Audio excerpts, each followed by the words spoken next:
Can hypnosis make people want to change? That's what we're going to discuss and answer in this video. I'm Mike Mandel. I'm Chris Thompson. We run Mike Mandel Hypnosis and the Mike Mandel Hypnosis Academy. Okay, Mike, so let's start off this way. We've talked about threshold before in other videos. Yeah. Let's discuss the layers, the levels of wanting to change. Okay, yeah. So if we have a model to look at, let's say level 0 is someone who has a problem, whatever, smoking, drinking, whatever it is, but they don't want to change. That's a problem only in our minds. It's not a problem. It's not a problem in their mind. They don't even want to change. They're not consciously thinking about it. They might not even be considering it at all. Yeah, they're just like, no, this is great, right? Okay, level 1 would be, you know that something should change. You know that something must change. You start to get that idea. Something must change. My life is starting to suck. But, you know, when? Yeah. Maybe not right now. Maybe not right now. Which leads to level 2. If you get someone at level 2, they are someone who knows that, yes, something has to change, and it's me that is the something. And that is a really good point, because if you don't know that you want to change, then you know, oh, something should change, but you haven't accepted that you're the one who has to make the change. Right, and the person gets stuck there, and that's where we typically hear,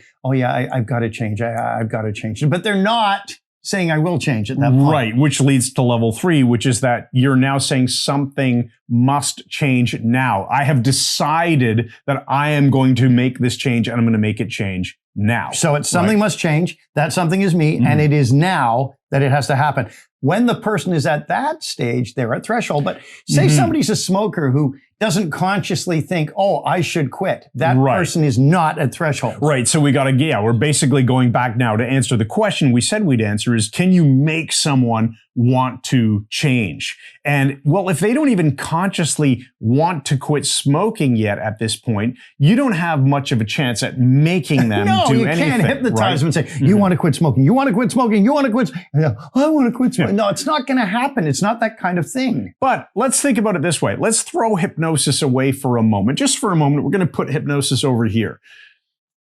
Let's say somebody is a smoker and they get from the point of not thinking about changing to now they go, you know what? Yeah, I am at level 1. I know I probably should quit. So there's some sort of consideration that this is the case. What happens in life that gets people from, I don't want to even think about it, I'm not even contemplating it. Well, information has got to get in. There's something they hear, something they see in the news about horrendous photographs of people's lungs with lung cancer or whatever it is. Yeah. The recognition, or friends who've had a problem, or recognizing they're the age their parents were when they died. All of those things. I can remember, like, for example, I can remember one of my kids coming home from school and announcing, sadly, that another kid in school, parent, passed away from cancer. And now it wasn't lung cancer in this case, but let's pretend that it was. If you were a smoker and somebody close to your child, and you found, oh, this person just passed away from lung cancer, it might cause you some serious reconsideration. Right, because the information begins to intrude. So in cases like that, hypnosis could theoretically help. It could theoretically help, of course, because you could, let's say, use a hypnotic guided imagery or tell them a story, a metaphor. Imagine something happening which could cause them to reconsider it in their own life. Almost like they were watching a movie, but you as the hypnotist are creating this little movie with them. Right, but that person isn't going to go rushing off to a hypnotist or a hypnotherapist and ask for this kind of change. This is the conundrum, right? So while hypnosis can be an amplifier of emotions and maybe accelerate getting to something, if they're not even at the point where they're thinking, oh, I should quit smoking, I should quit this, quit that, they're not going to hire you. No. So you're really only left with what as an option? Covert hypnosis, stories, conversation, all the casual stuff to maybe ignite this desire to change within them. But that's still, who knows? Exactly. So that's what we're saying is it comes down to everyday conversations, right? It's always going to be down to the individual. Yeah, that's the bottom line.